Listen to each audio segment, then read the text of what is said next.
Right now, European leaders are reeling from President Trump's announcement that countries opposing U.S. control of Greenland will face new tariffs. Mr. Trump said on February 1st he will impose a 10% tariff on NATO allies that have sent military forces into Greenland. You see them listed here. The president plans to increase the tariffs to 25% June 1st and keep them in place until the U.S. reaches a deal to acquire Greenland. Brand new CBS News polling, though, shows 70% of Americans would disapprove of President Trump using federal funds to buy Greenland. 86% are against the U.S. using military force to take control of that country. CBS News correspondent Natalie Brand kicks off our coverage from the White House. Natalie, good morning. Help explain the logic of this tariffs announcement and how the administration is defending it.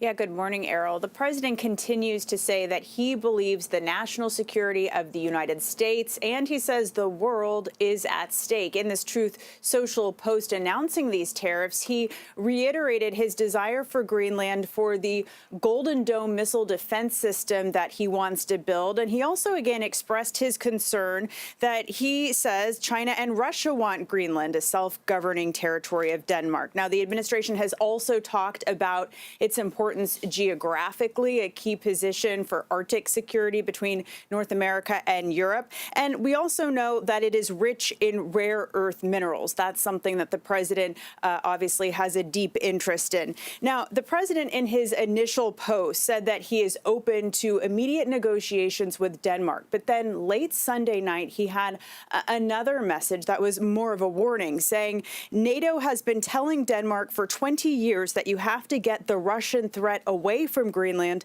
Unfortunately, the president says Denmark has been able to do anything about it. Now is the time, and it will be done. Treasury Secretary Scott Bessent also talked about what the administration views as the threat. Take a listen. President Trump strongly believes that we cannot outsource our security because, Kristen, let me tell you what will happen, and it might not be next year, might not be in 5 years, but down the road, this fight for the Arctic is real.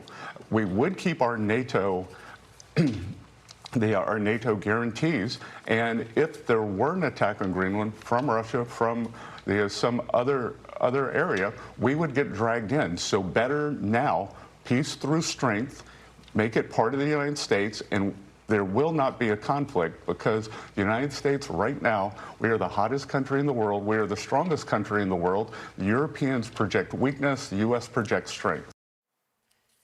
Now, as European leaders push back, Norway's prime minister is confirming this morning that he received a message from President Trump reiterating that the U.S. wants total control of Greenland, and also reportedly saying he no longer feels an obligation to think, quote, purely of peace, considering he did not get last year's Nobel Peace Prize. Now, ambassadors from the EU's 27 member states held an emergency meeting. Diplomats speaking to CBS News say that they feel frustrated and alienated, that this could be a dangerous downward spiral. And this week, the president prepares to travel to Davos, Switzerland for the World Economic Forum, where he's going to see some of these same European leaders, Errol.